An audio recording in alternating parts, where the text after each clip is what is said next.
Walter Elias Disney. He was the co-founder of the media empire and the imaginative superforce behind the creation of Mickey Mouse and Disneyland. He's so legendary that his truths are hard to discern from fiction. I'm Alex the Historian, and for the last 15 years I've been studying the history of the Disney Company in an effort to better my understanding. With the Disney fanbase growing exponentially in recent years, and so many rumors still swirling about this honored man, I've created this video series in order to delve deeper, to tackle the ever-elusive question of just exactly who was Walt Disney? When you think of Walt Disney, what kind of role do you think he played in his own company? Many people considered him the boss, the head of the whole operation.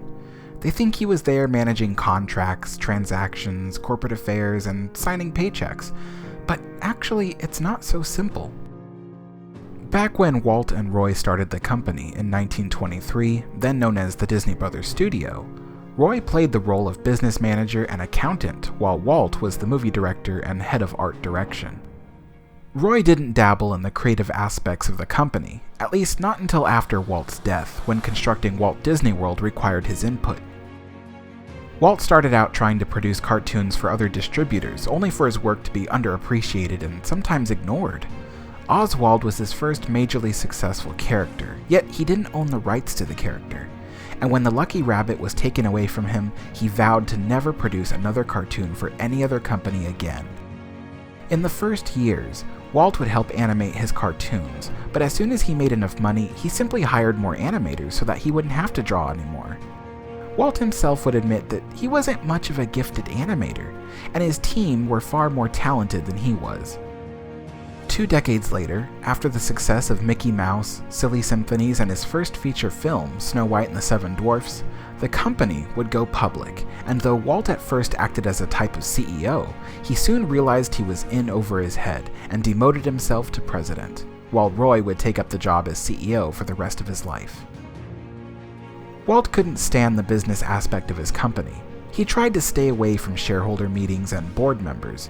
Walt was also notoriously bad with company money, often risking an all-or-nothing kind of move, so having Roy there to handle the business side of things afforded him the time necessary to focus on the creative aspects of the company.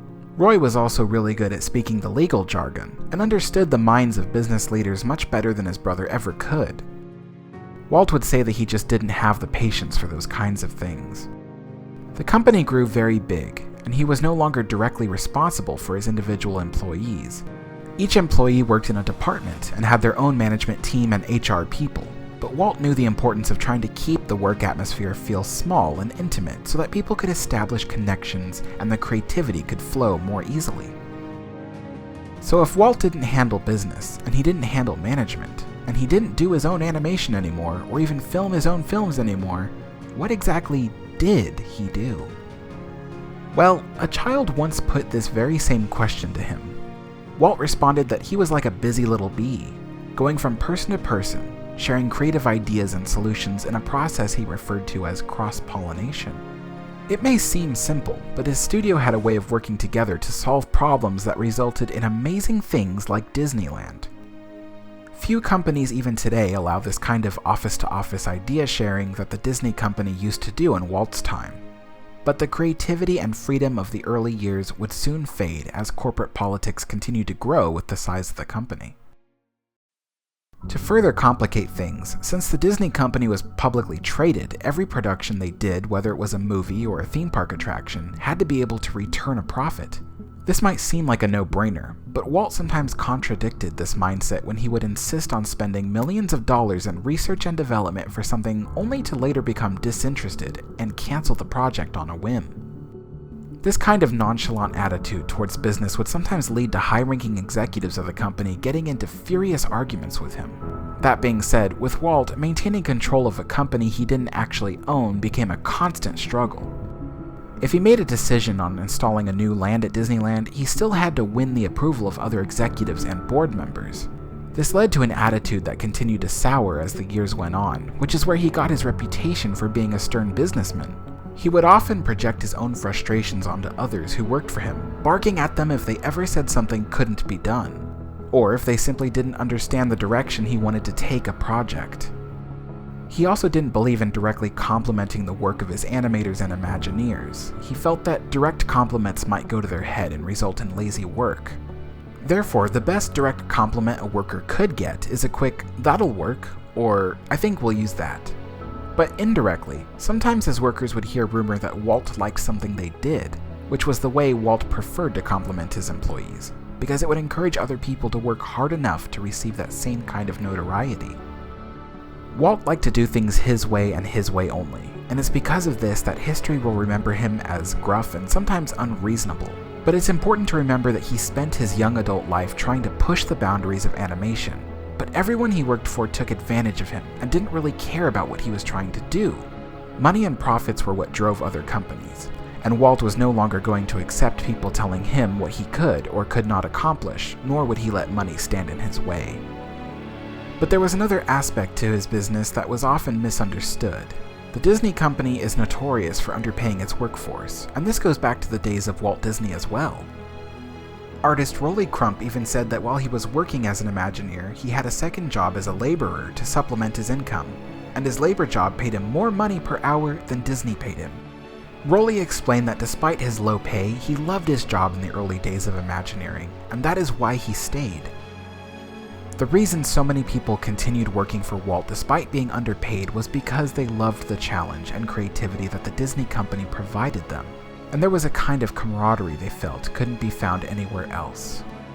It's important to note that Walt Disney wasn't some evil, greedy businessman that preferred to underpay his people. When it came to business, the Disney Company paid just as little as any other motion picture production company at the time. So the real difference between being an animator for Disney versus being an animator for Warner Brothers was that with Disney, your boss was Walt, and your legacy was that you were contributing to the magic. But Walt did show appreciation to his employees in other ways. Company parties were held at both the studio and Disneyland every year, and even the working conditions were way above other companies. When Walt built his new Disney studios in the 1940s, he had the world's first animation studio where every room was air-conditioned and had a view of trees and grass. An expensive facility like this was considered a little extreme by other studio standards, but Walt justified it by saying that he felt people couldn't feel inspired or creative if they couldn't see the sky and the trees, nor if they were forced to work in a sweat house. Walt's studio employees also enjoyed free cafeteria meals on their breaks, and there were plenty of gardens and lawns with sidewalks where studio workers could take a stroll and get some air. At the time, no other studio offered such amenities. They were completely exclusive to Walt Disney Productions. Many of Walt's employees remember him fondly, saying he was one of the best people they ever met. He was stern, but not impossible, and he was sympathetic to people who were sincere and genuine. When his Imagineers were busy in New York building the attractions for the World's Fair, he realized that his people hadn't seen their spouses in weeks, so he paid to have their husbands and wives flown to New York for a visit. Even at Disneyland, he made an effort to get to know everyone. Custodian Trinidad Ruiz used to come to the park on his days off to see if his replacement was doing a good job. Walt noted his hard work and dedication and insisted that Trinidad receive a raise. So we've established that Walt could be stern and stubborn, yet sympathetic and kind. We also know that he didn't handle the business aspect of the company so much as the creative aspect. And even then, he didn't directly manage his people. Walt answered to shareholders and board members towards the end of his life, and though his job in the company was as its president, most all of the business was conducted by his older brother. So as you can see, it would be hard for anyone to believe he was his own boss. But through his accumulated influence, he maintained control. He was, for all intents and purposes, the head of the Disney Company, despite all the legal jargon. When he was giving a tour of his office, someone asked why his desk was located so far from the front door. Walt responded half-jokingly, "It's so when those cigar-chomping executives bust in here to chew me out, they'll lose all their steam along the way." And it's true. Despite others in the company arguably holding just as much power as he did, in the end, he was the Walt Disney.